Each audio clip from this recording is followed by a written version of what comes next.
Welcome back to yet another episode of Luxe Insider with me, your host Anita Khatri. Today's episode is a special one. I'm going to take you through a brief sojourn through the world of watches, wherein I dive deeper into two important questions that I get asked. Before that, let's take a quick look at the highlights in the world of luxury.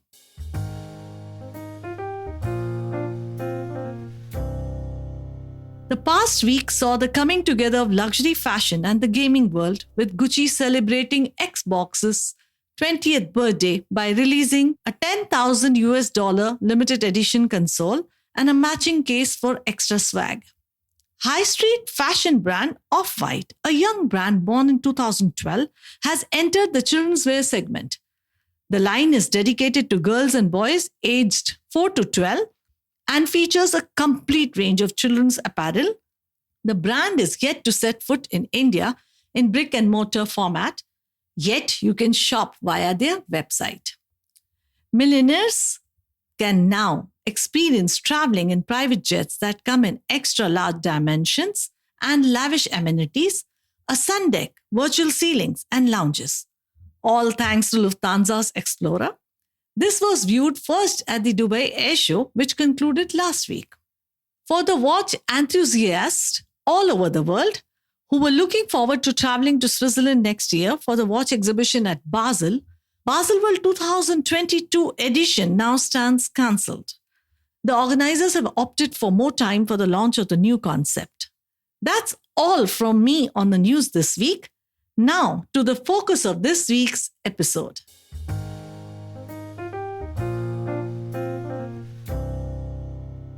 Watches. Where to begin? In my eyes, it is something beyond a symbol defining one's status. They are extensions of one's personality. My love and passion for watches grew and deepened during my many travels to Switzerland for work. During my initial travels to the watch exhibitions in Switzerland, besides being awestruck with the watch brands, what also left a huge impact and became my glue to the world of watches was the way these brands functioned. While interacting with the brands, I was mesmerized by the professional and disciplined conduct of the team at the exhibition booths.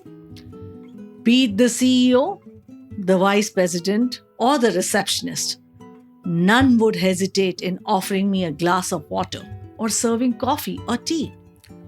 No task was menial, and there was no such thing as white-collar job. Further, the entire perspective of presenting, planning, detailing of the watch brands and their new products is driven by a long-term vision and commitment to quality. Zero shortcuts, no chalta hai attitude. I fell in love with the way watchmakers thought about and developed their brands and introduced year after year new designs, materials, and innovations. For those of my listeners who have not heard of Basel World or Salon de Haute Horlogerie, which is now called Watches and Wonders, these are known to be the biggest watch exhibitions of the world, where watch brands participate, set up their booths, unveil their latest collections, gather the pulse of their various markets with interaction with their retail partners, select customers, also have media interactions, which leads to production forecast. Rightfully, Basel and Geneva watch exhibitions are referred to as the Mecca of watchmaking. I traveled to these exhibitions as a media representative from the Times of India. This being a global event, I'm sure you can imagine the number of international journalists traveling to Geneva or Basel to meet the brand. It was for me to create a lasting relationship with the brands. Therefore, I would prepare a brochure for the watch report along with a small Indian souvenir. Let me explain this.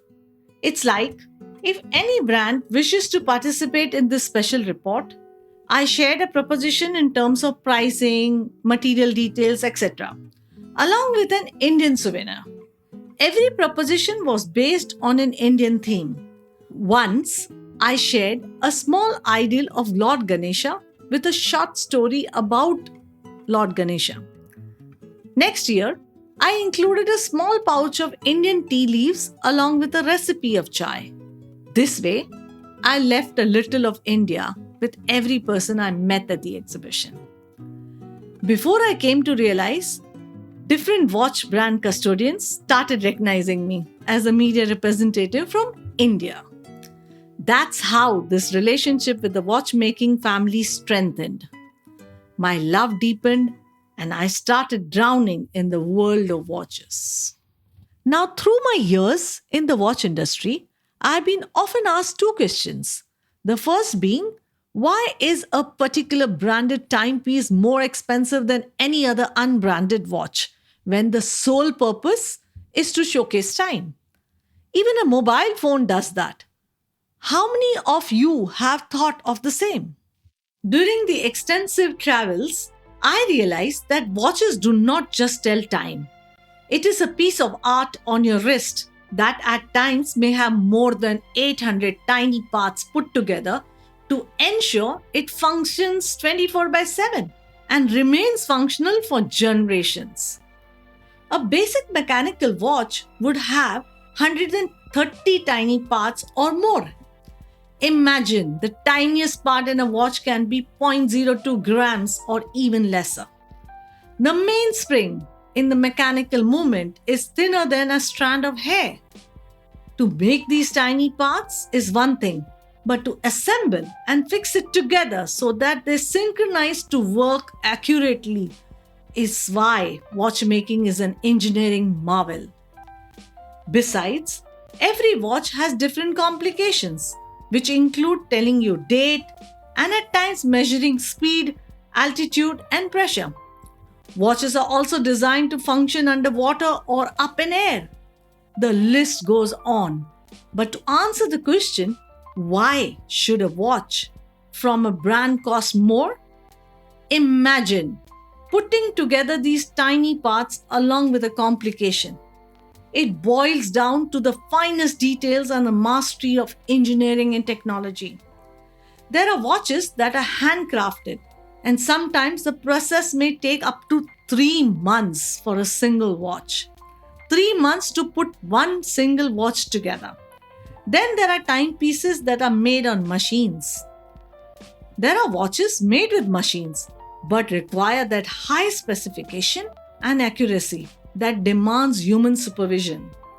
There are special machines required for special materials used in making the watch. It all depends on what are the various components, materials, and the number of hours invested in assembling the timepiece that determines the price. It is also availability of a skilled watchmaker. Like for example, every watchmaker has their own special skill. One may be good in polishing, or the other may be good at engraving, and one would be a specialist in making a diver's timepiece or a chronograph. Therefore, the price is a result of sum total of all the factors that I have mentioned. Watches are expensive like cars. Cars are bigger machines with larger surface area that requires the highest detailing, engineering, and finishing. Watches are smaller machines with a much smaller surface area, and at times some of the parts of the watch are not always very easily visible. Besides, it has to keep ticking even after we are no more. I was awestruck when I chanced upon various watchmakers working with precision with the tiniest part to ensure the watch ticks and shows the accurate time. I hope you would now understand why a watch is high priced and would appreciate the art of fine watchmaking. There's another important question that I have been asked. Which timepiece should I buy? This is quite challenging for me to answer because this question has been asked both by watch connoisseurs as well as young people who would be buying their very first watch, or when someone is buying the watch even for gifting purposes. I'll try to address varied listeners. First, know your budget and understand what kind of personality you are. Do you like a sporty look? Do you prefer a big watch dial or a small watch dial? Metal strap, leather strap. You may also have preference for the shapes as well. You should buy a watch that you will enjoy wearing and makes you happy. For beginners, there are several brands out there from Tissot to Seiko to Casio to Pierre Balmain. Then again, if you have a higher budget, explore Longines, Omega, Rado, and yes, Rolex. If you ask me if there are any specific pieces within different brands that one cannot go wrong as a purchase, yes, indeed. I'll share some legendary timepieces that you can consider from different brands at approximate entry pricing. These prices are indicative to give you an approximate only range below rupees 1 lakh. You can find T-Touch from Tissot, Dolce Vita from Longines, Diestar from Rado. Between rupees 3 lakh to 5 lakhs, you can find Steel Constellation from Omega, Aqua Racer from Tagore, Happy Sport from Chopard, Radio Meet from Panerai, Navi Timer from Breitling, Hampton from Baume & Mercier, Aquis from Oris. Between 5 lakhs and 10 lakhs, you can find Pilot Watch from IWC Schauffer, Luminaire from Panerai, Serpenti from Bulgari, Marine Topier from Ulysse Nade, El Primero from Zenith. Above rupees 10 lakhs, you can find Royal Oak or Royal Oak Offshore from Audemars Piguet, Aquanaut or Nautilus from Patek Philippe, Excalibur from Roger Dubuis, Lange 1 or Saxonia from A. Lange and Zonne, Traditional and Patrimony from Vacheron Constantin. If you are a watch connoisseur or you're buying a watch from a new brand, or if it's your first watch, then it's best to look for brands' legendary, successful timepieces. A watch from this collection can never go wrong. For example, Cartier, you can invest in a timepiece from the Tank collection. When it is Jaeger-LeCoultre, it is the Reverso. One only has to remember that a watch is a personal choice and one must buy a watch which makes you feel happy.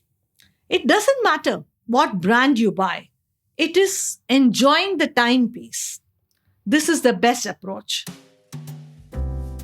As for me, I love watches, and different watches are for different moods and occasions. If I want to feel proud of my own achievements, I will wear my Balmain watch, which is my very first purchase from my hard-earned money. When I wish to make a statement, then I wear my Audemars Piguet. For my meetings or a cocktail event, I choose my Tank from Cartier. It's a very classy watch. Over time, an emotional connection grows and strengthens with you and your watch. This unique relationship will help you decide which watch to wear on different occasions and make you feel complete. For me, Anita and watches are inseparable. Period. With that, it's a wrap on this week's episode. However, before I sign off, I would like to share with you, my listeners, that I'm currently at Dubai Watch Week here in Dubai. Make sure you subscribe to or follow this podcast wherever you're listening to it right now so you don't miss my coverage on the Watch Week, wherein I discover new timepieces and catch up with my friends from the industry. Until then, stay tuned and stay safe.